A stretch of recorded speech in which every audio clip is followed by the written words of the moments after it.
Hello दोस्तों, कैसे हैं आप लोग। हम आशा करते हैं कि आप लोग अच्छे होंगे और अपने पढ़ाई में व्यस्त होंगे। तो हम लोग पढ़ रहे थे क्लास 12th बायोलॉजी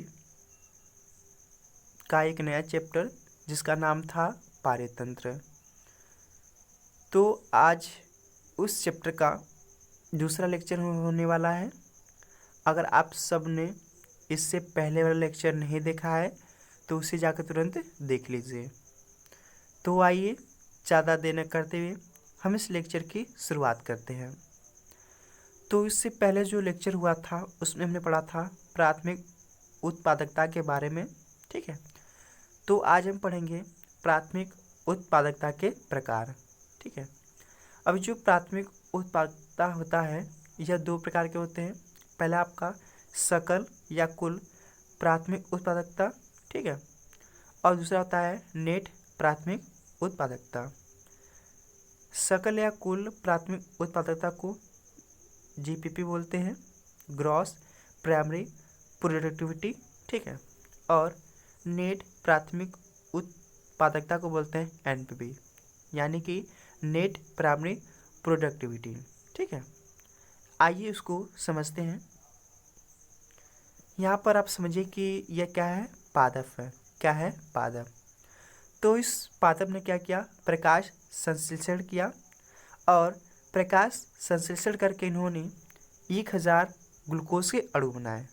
क्या बनाए, 1000 ग्लूकोज के अणु बनाए। ठीक है, अब जो 1000 ग्लूकोज के अणु थे उसमें से 400 ग्लूकोज के अणु, ठीक है, इन्होंने 400 ग्लूकोज के अणु को खर्च किया।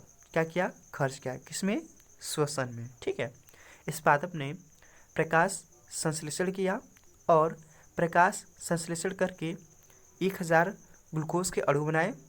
उनमें से 400 ग्लूकोज के अणु को खर्च किया किसमें, श्वसन में, जिसको रेस्पिरेशन कहते हैं, आर से प्रेजेंट करते हैं। ठीक है, और जो 600 ग्लूकोज के अणु बच गए उसको क्या किया, संचित कर लिया। क्या कर लिया, संचित कर लिया। ठीक है, अब ये जो इस पादप ने कुल यानी कि टोटल ग्लूकोज के अणु बनाए थे उसको बोलते हैं जीपीपी।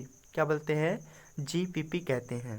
ठीक है, और यह जो 600 ग्लूकोज के अणु बच गए थे जिसको उन्होंने संचित किया था यानी कि स्टोर किया था उसको बोलते हैं एनपीपी। क्या बोलते हैं, एनपीपी। और जो श्वसन में खर्च हुआ उसको बोलते हैं आर यानी कि रेस्पिरेशन। ठीक है, तो पौधे द्वारा जो 1000 ग्लूकोज के टोटल अणु बनाए गए थे यानी कि कुल उत्पाद उसको बोलते हैं जीपीपी। ठीक है, और जो 600 ग्लूकोज के अणु बच गए थे यानी जिसको स्टोर किया था उसको बोलते हैं एनपीपी, हम लोग कहते हैं। ठीक है, चलिए अब इसमें देखिएगा, हमने बोला कि भाई जो आपका सकल या कुल प्राथमिक उत्पादकता होता है वो क्या होता है, कुल उत्पाद होता है, यानी कि जो कुल उत्पाद बनेगा उसको बोलते हैं जीपीपी। ठीक है, और एनपीपी के साथ मतलब एनपीपी किसको बोलते हैं कि जिसमें क्या होगा, बचा हुआ उत्पाद। ठीक है, यानी कि जो संचित हुआ उत्पाद है, यानी कि जो संचित उत्पाद है उसको बोलते हैं एनपीपी, हम लोग कहते हैं। ठीक है, आई होप आप लोगों को समझ में आया होगा। आइए आगे चलते हैं और बढ़ते हैं अगले टॉपिक की तरफ। तो जो अगला टॉपिक उसका नाम है अपघटन। क्या है, अपघटन, जिसको बोलते हैं डीकम्पोजिशन। ठीक है, तो सबसे पहले हम बात करते हैं कि ये जो अपघटन है कौन करते हैं, कौन करते हैं। तो पहला बिंदु, कौन करते हैं, तो जीवाणु और कवक। ठीक है, जीवाणु और कवक जो आपके अपघटक कहलाते हैं वो क्या करते हैं, अपघटन करते हैं। कौन, जीवाणु और कवक क्या करते हैं, अपघटन करते हैं, इसलिए इसको क्या बोलते हैं, अपघटक कहते हैं। ठीक है, सेकेंड बिंदु, ये जो अपघटन है किसका होता है। ठीक है, मतलब किसका किया जाता है, तो देखिए यहाँ पर मृत शरीर। क्या है, मृत शरीर, यानी कि समझिए कि आपकी एक भैंसिया है वो मर गई है। क्या है, भैंसिया मर गई है तो उसका शरीर है कैसा है, मृत शरीर है।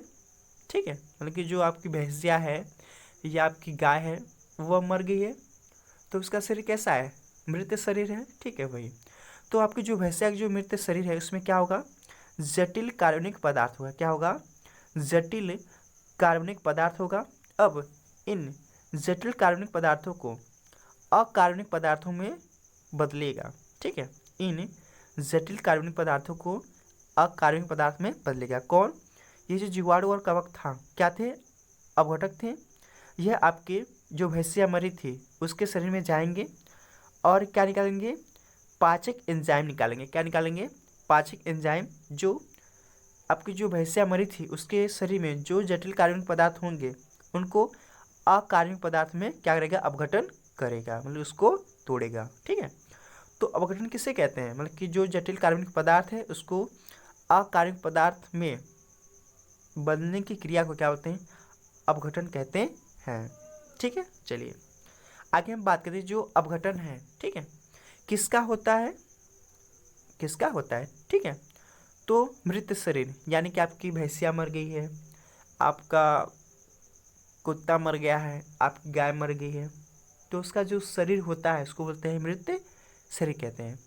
मृत भाग जैसे पेड़ था उसका तना गिर गया, टहनी गिर गई, शाखा गिर गया, पत्ती गिर गई, तो कैसा भाग है, मृत भाग है। जंतुओं का मल हो गया। ठीक है, मृत भाग यानी कि टूटी हुई पत्ती, टहनी और शाखा। ठीक है, तो उनको बोलते हैं अपरद। क्या बोलते हैं, अपरद। ठीक है, तो हमने इसमें 3 बिंदु के बारे में बात किया। पहला बिंदु अपघटन कौन करता है, ठीक है, किसको कहते हैं, और तीसरा बिंदु किनका होता है। ठीक है, आइए आगे हम चलते हैं। अब ये जो अपघटन है ना, ठीक है, यह 5 चरणों में होता है। ये जो अपघटन कितने चरणों में, 5 चरणों में होता है। आइए एक एक चरण को आसानी के साथ समझने का प्रयास करते हैं।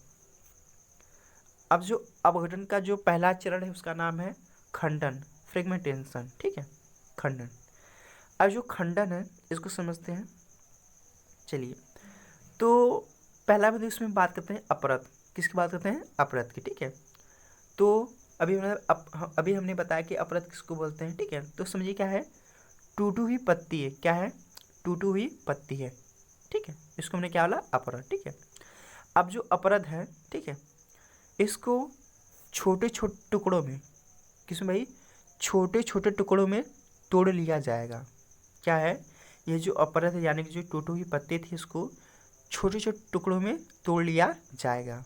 इसको बोलते हैं खंडन। क्या बोलते हैं, खंडन। यानी कि अपरद को छोटे छोटे टुकड़ों में, ठीक है, तोड़ा जाता है, तो इस क्रिया को हम क्या बोलते हैं, खंडन कहते हैं। क्या बोलते हैं, खंडन कहते हैं। ठीक है, अब बात आती है कि जो अपरद है इसको छोटे छोटे खंडों में तोड़ गया कौन। ठीक है, तो यहाँ पर होते हैं आपके अपरदहारी। क्या होते हैं, अपरदहारी, जो क्या करते हैं, अपरद को छोटे छोटे टुकड़ों में तोड़ने का काम करते हैं। जैसे आपका केचुआ, आपका केचुआ। ठीक है, जो केचुआ होता है इसको बोला जाता है किसान का मित्र।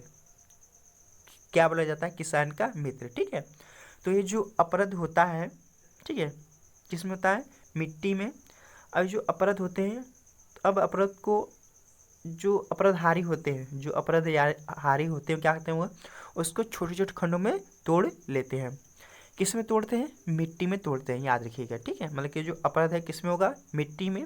मिट्टी में क्या होगा, आपका अपराधहारी होगा और इस अपराध को छोटे छोटे टुकड़ों में तोड़ देगा। ठीक है, अब ये जो अपराध के जो छोटे छोटे टुकड़े होंगे, ठीक है, अपराध के जो छोटे छोटे टुकड़े होंगे उनमें क्या होगा, एक तो आपका कार्बनिक पदार्थ होगा, ठीक है, और दूसरा होगा अकार्बनिक पदार्थ।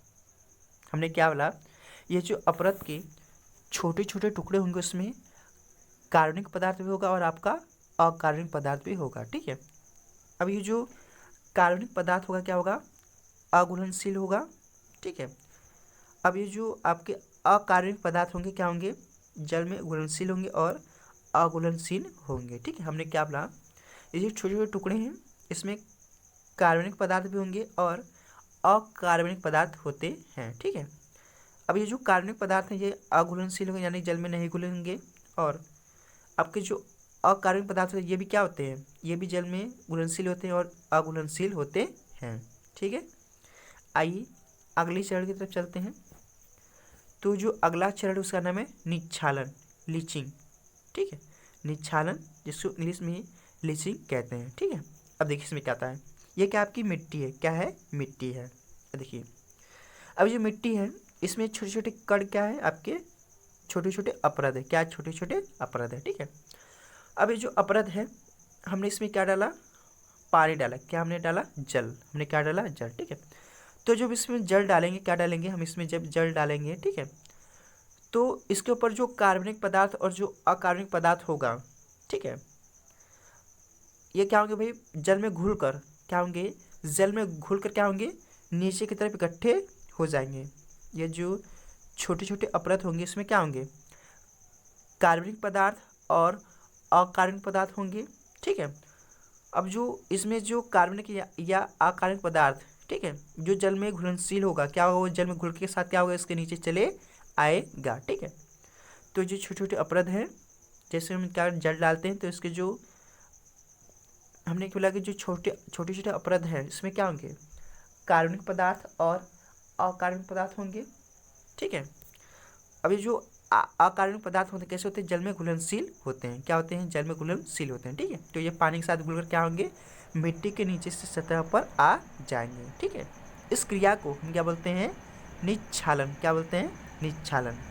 फिर से समझिएगा, हमने बोला कि निच्छालन वो प्रक्रिया होती है जिसमें छोटे छोटे अपरद में जब हम पानी डालते हैं, क्या डालते हैं, पानी डालते हैं, तो इन छोटे छोटे अपरदों में से जो अकार्बनिक पदार्थ होते हैं, यानी कि जो जल में घुलनशील होते हैं, वो क्या होते हैं, जल में घुलकर क्या होते हैं, नीचे वाले भाग में चले आते हैं। इसको बोलते हैं निच्छालन यानी कि लीचिंग। आई होप आप लोगों को समझ में आ रहा होगा, ठीक है। आइए आगे चलते हैं। अब जो तीसरा चरण है उसका नाम है अपचयन। क्या है, अपचयन यानी कि काटाबोलिज्म, ठीक है, काटाबोलिज्म, ठीक है। अब जो अपचयन होता है इसको समझते हैं। अब देखिए, अब हमने बोला कि जो मिट्टी है आपकी, क्या है, मिट्टी है, ठीक है, मिट्टी या खेत समझ लीजिए, ठीक है। तो जो आपकी खेत है, ठीक है, इसमें क्या होंगे, पहले से आपके जटिल कार्बनिक पदार्थ थे, क्या थे, जटिल कार्बनिक पदार्थ थे, और क्या थे, अकार्बनिक पदार्थ थे। मतलब कि जो ऊपरी भाग था उस पर क्या था आपका जटिल कार्बनिक पदार्थ था, और क्या था आपका नीचे क्या थी, अकार्बनिक पदार्थ। कैसी थी, जल में घुलनशील, कैसी थी, जल में घुलनशील, ठीक है। अब ये जो जटिल कार्बनिक पदार्थ होता है, इसको आपके इस मिट्टी में क्या होंगे, सूक्ष्म जीव होंगे, क्या होंगे, सूक्ष्म जीव होंगे। कौन, जीवाणु और कवक, ठीक है। हमने क्या बोला कि जो खेत है, ठीक है, इस खेत में क्या होंगे, जटिल कार्बनिक पदार्थ पहले से थे, ठीक है। उसके बाद क्या आ गया, आपके अकार्बनिक पदार्थ जो क्या थे, जल में घुलनशील थे, ठीक है। अब इनको जो सूक्ष्म जीव हैं, क्या है, इनमें भी क्या होंगे, सूक्ष्म जीव होंगे। कौन सूक्ष्म जीव होंगे, आपके जीवाणु और कवक। ये क्या करेंगे, इस जटिल कार्बनिक पदार्थ को, इस जटिल कार्बनिक पदार्थ को तोड़ेंगे, क्या करेंगे, ये जो सूक्ष्म जीव हैं यानी कि जीवाणु जो कवक है, इस जटिल कार्बनिक पदार्थ को क्या करेंगे, तोड़ेंगे, और तोड़कर क्या करेंगे, इसको सरल कार्बनिक पदार्थ में बदलेंगे। हमने क्या बोला कि जो मिट्टी में जो सूक्ष्म जीव होंगे वो क्या करेंगे, जीवाणु होंगे, कवक होंगे, और यह जटिल कार्बनिक पदार्थ को तोड़कर किस में बदलेंगे, सरल कार्बनिक पदार्थ में बदलेंगे, ठीक है। तो इस क्रिया को हम क्या बोलते हैं, अपचयन कहते हैं। क्या बोलते हैं, अपचयन, ठीक है। हमने बोला कि अपचयन वह प्रक्रिया जिसमें जटिल कार्बनिक पदार्थ को सरल कार्बनिक पदार्थों में बदला जाता है, किसके द्वारा, सूक्ष्म जीव के द्वारा। इसको बोलते हैं अपचयन, हम लोग कहते हैं, ठीक है। क्या बोलते हैं, अपचयन कहते हैं, ठीक है। अब देखिएगा, अब ये जो सरल कार्बनिक पदार्थ होता है ये ह्यूमस का निर्माण करता है। ये जो सरल कार्बनिक पदार्थ होता है जो अपचयन के द्वारा बना था, मतलब कि अपचयन के द्वारा जो सरल कार्बनिक पदार्थ बना था वो क्या करता है, आगे चलकर ह्यूमस का निर्माण करता है। क्या करता है, ह्यूमस का निर्माण करता है, ठीक है। आइए आगे चलते हैं। तो अगला जो हेडिंग था उसका नाम क्या है, ह्यूमिफिकेशन, यानी कि चौथा चरण ह्यूमिफिकेशन, ठीक है। हमने बोला कि ये जो सरल कार्बनिक पदार्थ है, ये जो सरल कार्बनिक पदार्थ है वो क्या करता है, आगे चलकर ह्यूमस का निर्माण करता है, ठीक है। तो ह्यूमस के निर्माण की प्रक्रिया को क्या बोलते हैं, ह्यूमिफिकेशन कहते हैं, ठीक है। ह्यूमस के निर्माण की प्रक्रिया को क्या बोलते हैं, ह्यूमिफिकेशन कहते हैं, ठीक है। चलो, ये जो ह्यूमिफिकेशन ये धीमी गति से होता है, कैसा होता है, धीमी गति से होता है, ठीक है। तीसरा बिंदु, ह्यूमस गहरे रंग का होता है, गहरे रंग का होता है। ठीक है, जैसे आप लोगों ने खाद देखा है ना, खाद, ठीक है, जो आपकी राख होती है या जो आपके घर में जो अपरद होते हैं, ठीक है, उनको अगर एक गड्ढे में स्टोर कर लिया जाता है तो कुछ दिनों बाद, ठीक है, क्या होता है, वो खाद में कन्वर्ट हो जाता है, यानी कि वो किस में, ह्यूमस में बदल जाता है। ठीक है, जो गहरे रंग का होता है। ठीक है, ह्यूमस अगर बात आती है तो आप समझते हैं क्या, खाद। ठीक है, तो क्या है, खाद। तो ह्यूमस मतलब कि यानी कि खाद। ठीक है, चलिए आगे चलते हैं। अगला जो चरण है उसका नाम है खनिजीकरण। क्या है, खनिजीकरण, मिनरलाइजेशन। ठीक है, खनिजीकरण।